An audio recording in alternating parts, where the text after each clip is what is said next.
However, Shelley's survival made her family feel she was destined for something significant. Nanette Faber, her aunt, who was an actress in the business, would narrate Shelley tales about fame whilst watching her. The stories persisted alongside her. When Shelley was just 3 years old, her parents separated in 1947. It wasn't a quiet separation. There were disputes involving money and reports of cheating. Although her mother was granted custody, merely got $50 every month, which would roughly $700 today, they needed to relocate into tiny apartments throughout Los Angeles. Shelley frequently recalled concealing beneath mattresses when arguing and sobbing herself to sleep. Elsa, her mother, had a job, multiple jobs in order to make ends meet, while Nanette provided financial assistance. 1953, Shell was even taken to a movie set by Nanette for the fad. By 1955, Shell's father had vanished and begun a new family. He never returned to her life. Appropriately. That sort of desertion remained at her side for years. In 1948, when Shell started modeling when she was just 4 years old, she made money by posing for Sears catalogs. Only $5 for each shoot. Not much, but every dollar made a difference. Her relatives had Totover's 7 distinct apartments. By 1952, they frequently ate dinner with only one soup can. Shelley donned used clothing, but she put in a lot of effort. By the time she was 6, she had completed 15 modeling positions. In 1950, Ash was overworked by the photographer, and in order to protect her, her mother pulled her out. In 1951, they nearly became expelled. They kept the $200 that Nanette handed them afloat. Shelley that same year began going to acting auditions. Not long later, she got her big break. She left North's Grant Elementary School, Hollywood, between 1949 and 1955. She lisped a little because of a childhood accident, and children teased her. They referred to her as Stutter Shelley. In 1952, once she was broken by the bully's violent thrust arm, Shelley began participating in drama at after-school classes. Her aunt urged her to perform. In 1954, she won a talent show at school by putting on a dramatic monologue. That instance made her, for the first time, feel strong. However, the bullying persisted. A few children murmured that her family was peculiar because of separation, because of her seclusion. Shelley wanted to escape into a different world, and the world was behaving. By 1956, she was cast in her first motion picture. Shell's domestic life behind the scenes was still challenging. Her mom had suffered from depression ever since the 1940s. It worsened after the 1947 divorce. At times, Shelley would conceal herself throughout her mother's tantrums. Elsa broke in 1950. Dishes and required hospitalization. And Shelley located her mother in 1952 following attempt at suicide. Nanette didn't tell anyone, from all parties including Shell's younger siblings, that trauma was carried by Shelley throughout adulthood. Later, in 1988, Elsa received a diagnosis of dementia. Shelley had to come up with a hard choice to place her mom in Akar Center in 1990, when Elsa not even able to recall her name. It was a lifetime of suffering from mental illness across the family. 1954, when she was only 10 years old, Shelley first appeared on television. Time. Marie Schumann was portrayed by her on Anna Loretta Young's show episode. Even though Shelley had never performed before, she did a scene of tears in a single take, and every Onion set was in awe. Even Loretta Young presented her with a necklace. Shelley has already received 20 rejections. Prior to being hired for that position. The times were lengthy and exhausting. Kids were intended to put in more than 4 hours of labor, but she frequently put in twice as much labor. However, she cherished the sensation of being captured on camera. At the age of 11, she appeared in the movie in 1955. Rosalind Russell in the film The Girl Russian to Nanette, her aunt. They captured it on camera in a heat wave in Las Vegas. The temperature exceeded 100. Shelley once lost consciousness due to dehydration. She had, despite having no dance training, she still executed a challenging tap number with experts. She just received $100 for the entire work, despite the fact that the film earned more than $1 million. She also appeared in programs that year, including Annie Oakley and Captain Midnight. However, she recalled being made fun of for her height, which at the time was just 410, and it made her feel uncomfortable. She had a breakthrough in 1958 when she was 14. She was given a significant part in the Disney serial Annette next to Annette Funicello. She portrayed a snooty adversary. Additionally, in one moment, she unintentionally slapped Annette. Disney made the edits. Check it out, but locate her $50. The performance was incredibly well liked, with 10 million viewers every week. Shelley rose to fame as a teenager. She became good friends with Annette in actual life. Sometimes the days were lengthy. Tutors only gave them 3 out of 16 hours. Daily school hours. A single episode reflected actual bullying that Shelley had experienced at school, and recording it reminded me of unpleasant recollections. From 1954 to 1958, Shelley found it difficult to juggle school and labor. She attended Immaculate Heart High School, a couple hours a day at school, but she was frequently kept on stage by producers for up to 10 hours. Just in 1957, she missed said 35 school days. Her IQ was good but earned mediocre scores at graduation due to inadequate tutoring. She was rejected because more than 100 jobs. In 1956, she once lost a partly due to the fact that she was excessively tall 5'4". Her body image was impacted by that rejection. Problems as well as a transient eating disorder. 13 years old, a director created an improper marks to her, but Nanette intervened and kept her safe. At the age of 15, by 1959 she agreed to a 7-year deal with Columbia Pictures for $10,000 annually. However, it didn't provide her much control. She put in a lot of labor, including 18 hours during the movie Never Say Goodbye. Hudson Rock. He portrayed her dad and showed her kindness and gave her performing books, but she only received $300 for 20 workdays. The film earned more than $1.6 million.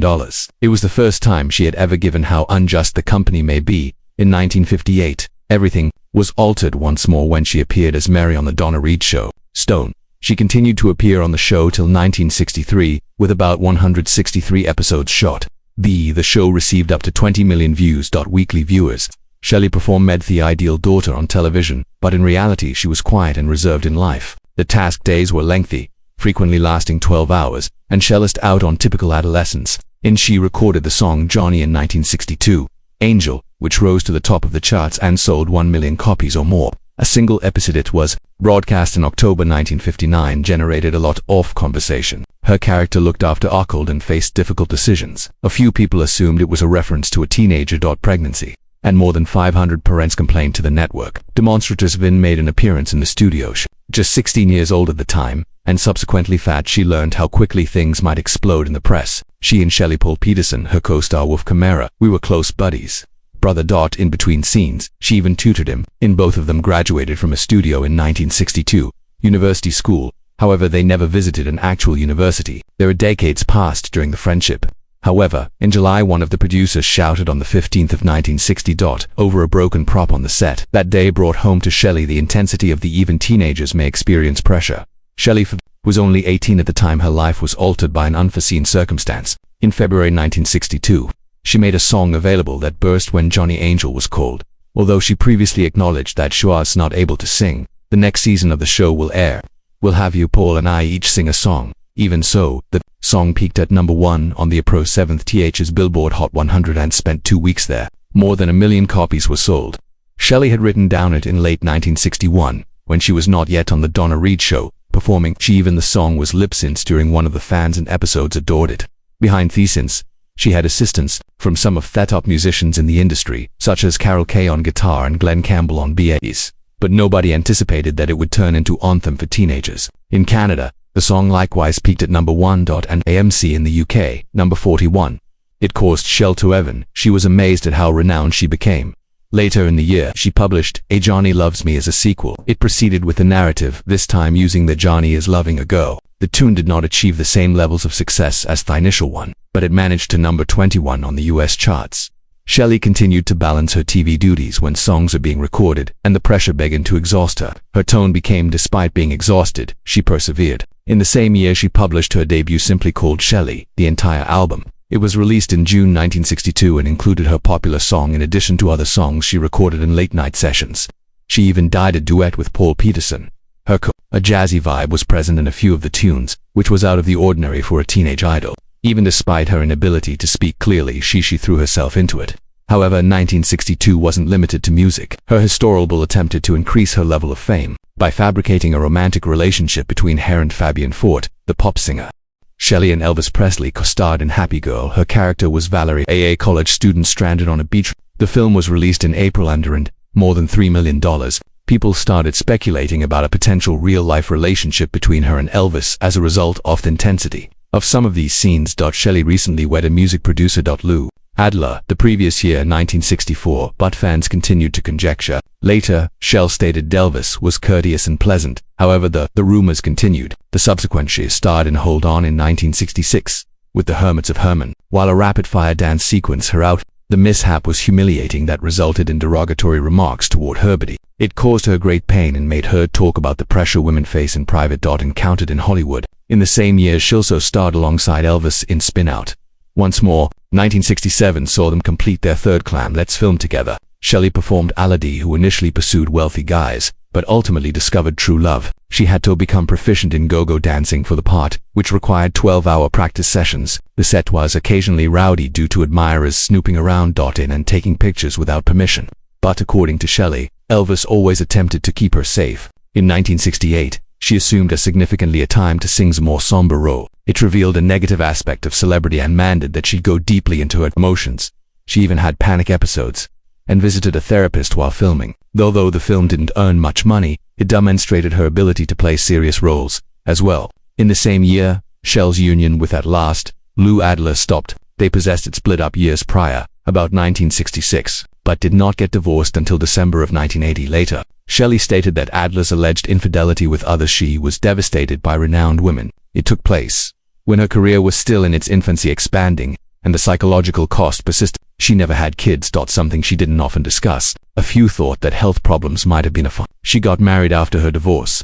Michael Frell, actor, December 31, 1984, in every way. He became her companion. When in 1994, Shelley suffered a severe accident, slipping through a floor beneficitoring her ribs in a building house. She was accompanied by Mike. That mishap discovered something worse. Examinations determined Shelley's autoimmune hepatitis, and her liver was deteriorating by 1,999. She almost passed away from internal hemorrhage and waited for a liver for 22 months. Transplant. At last, she got one on October 23, 2000. Mike loved her through all, keeping her alive. Throughout this period, Shelley continued to work. She starred from 1989 to 1997 in the popular television program Coach as Christina. Her personality was astute and strong, and she received 2 Emmys for the performance. Suggestions. In a particularly poignant moment starting in 1993, her persona discovers she can't have it. For Shelley, the scene was difficult to shoot since it reflected her actual life. She then transitioned into voice. Performing.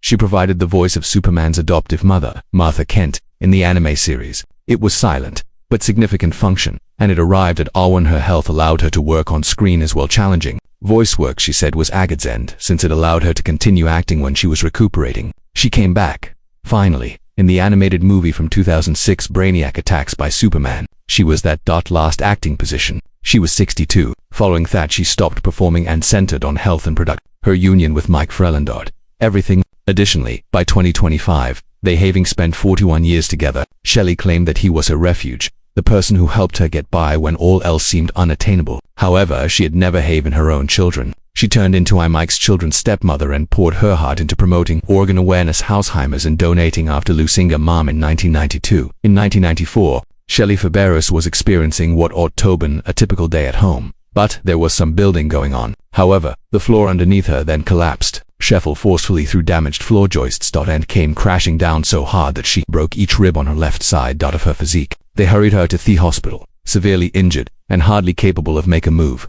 However, something much more concerning was discovered while she was recuperating. Physicians saw that her liver enzymes were weak. Nobody initially understood why. They treated her ribs, but the numbers in her liver remained off the charts. Shelley, who was even at this age, continuing to work on the show Coach 50, lived with this mystery in silence for years, taking helpful medication, but never really found a solution. That she broke more than just her ribs in the fall. It discovered a hidden threat developing within her, and it didn't get any worse. In the nightmare materialized in early 1999. Shelley passed out following a oropharyngophageal hemorrhage that resulted in severe internal hemorrhage. She was hurried to Cedar Sinai Health Center. The physicians discovered what had gone wrong at last. Throughout, Shelley suffered from autoimmune hepatitis. Her immune system had been causing years of liver damage, and her liver was weakening now. She was 55 years old. Years old at the time she was told that'll hurt everything. She would pass away.